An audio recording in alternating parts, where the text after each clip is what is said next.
Hello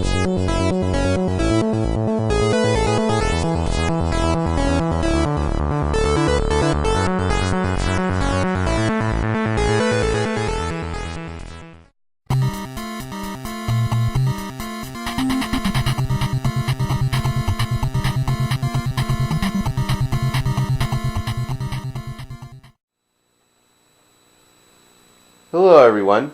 On this episode of Retrogaming, we're going to be looking at one of my most favorite games from my childhood, Heavy Barrel. I remember playing this game for hours with my brother in the basement when I was a little kid. Now, if you watch some of my previous Chief 404 machinimas, you will notice that we've actually did a mock-up of this game as well. But let's take a look at the real deal and see what this game is really like.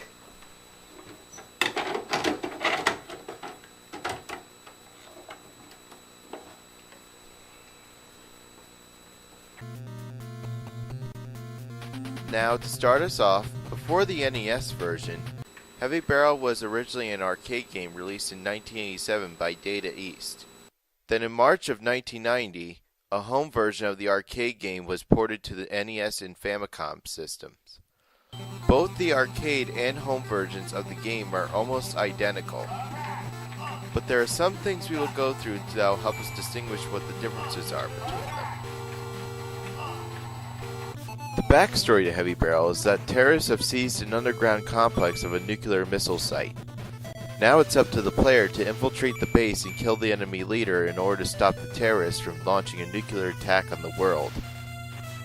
The good part is you have a little bit of luck on your side. The terrorists don't know of a superweapon that we call the Heavy Barrel exists. And it will help aid you if you happen to collect enough pieces to construct the weapon. Although when the game starts up, it just tells you to destroy the enemy base. They don't tell you why or anything about the Heavy Barrel. They only explain all the mission details in the manual. But other than that, I find the story pretty creative. Now, the game itself is not easy. This is a hard game to play. It's one of those games where it's one-hit deaths. And like Contra, you're able to respawn right where you left off and not back at the beginning of the level. You'll start with 3 lives and you have 3 continues before it's game over. The gameplay is similar to the game Ikari Warriors. You will have an overhead view of the character and have to dodge enemy fire and various obstacles while trying to reach the boss at the end of the level. Adding a second player also helps out to clear the enemies on the screen, but both players will have to keep moving in order to get the screen to move to get to the next area of the level. Besides a second player, another thing that will help your progress go much smoother is the items you will find on the ground inside these lockers. But in order to open them, you will need to kill one of the red terrorists who will then drop a key. After you pick up the key, you will then be able to open up the lockers and reveal what's inside.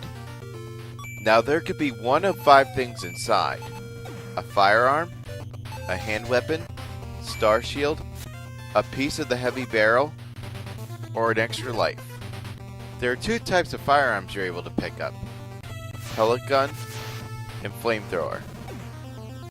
Although there's a 3rd firearm in the arcade, which is a laser gun.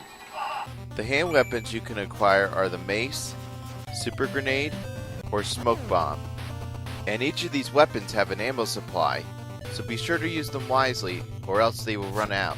You will also lose your special weapons if you lose a life, and you will reset to your default machine gun and grenades. The most powerful weapon is the Heavy Barrel, but in order to obtain it, you will need to collect 6 pieces of the gun in order to reassemble it. Once the 6 pieces collected, the Heavy Barrel will assemble in your character's hands. Now almost everything you fire at will be destroyed in one shot. Be sure to move fast though, because the Heavy Barrel is only good for 99 seconds of gameplay until it's out of energy. Once it is, you will have to reassemble the weapon again. And the good part is, even if you get hit while you have the Heavy Barrel, you won't lose it, but any special weapons you've had before will be gone after the energy is used up. The control in this game is very good. With the D-pad, you can move in any direction you want.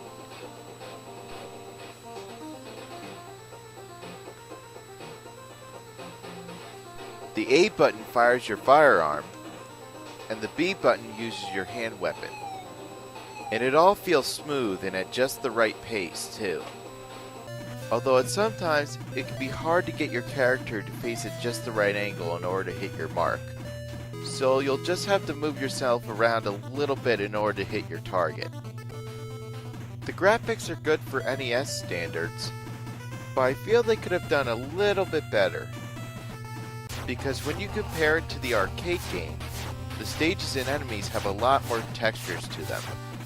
It looks more realistic. The NES version looks a little bland and lacks textures that the arcade had. Aside from that, it has a great variety of colors, whereas the arcade used a lot of gray in most of its levels. This made the NES version a much more colorful game, and made it more interesting to see the rest of it, to make gamers want to keep playing. At last, the sound. Now the sound effects are good in the game, but they lack compared to the arcade version. For example, the grenades sounded better in the arcade than they did in the NES port.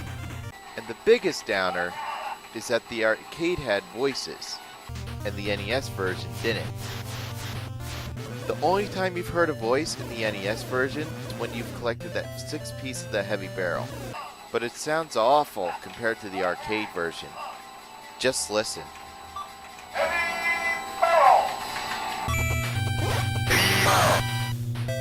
Yeah, that was bad. But what's the best solution to overcome these watered down sound effects? Why, an awesome soundtrack, of course!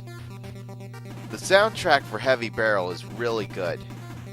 It has two main themes, one for its outside stages and the other for its inside stages. And if you reach the final stage of the game, you get a whole new theme that lets you know you're about to reach victory. Aw yeah, here comes the boss. Let's go. So epic. Now it's time to rate the game and give its overall score. The storyline for Heavy Barrel is very creative, but they only tell part of it in the beginning. They don't give you all the details unless you read the manual. So for doing that, I'm going to give it a 9 out of 10. This game is hard. You have a lot of enemies and events going on the screen at the same time, and it only takes one hit to kill you. And it takes a while to construct the Heavy Barrel. So first time playing, you're going to struggle with it. So for gameplay, it gets a 6 out of 10. The graphics are alright, but they're a little bit of a step down from the arcade version. And they don't show a lot of texture in the scenery. The main part where they shine is the use of more colors. So for that, I'm giving it a 6 out of 10. The sound effects are weak compared to the arcade version, but the music is very good. So because of that, I'm giving it a 6 out of 10. The control is very fluent in this game, and you can go in any direction you want. It gets a 10 out of 10. Finally, replayability. Despite being a very difficult game, this game is very fun, especially when you have a second player helping you. And I will play this game anytime. Heavy Barrel is a replayable game. It gets a 10 out of 10. So, after adding up all the scores, Heavy Barrel for the NES gets a total score of 8 out of 10. So in the end, Heavy Barrel is a good game, even if it is a watered down version of the original arcade. I highly recommend this to any gamer out there, especially for anyone who has played Contra or Ikari Warriors. Definitely give this one a go. Thanks for watching, everyone. I'll see you next time.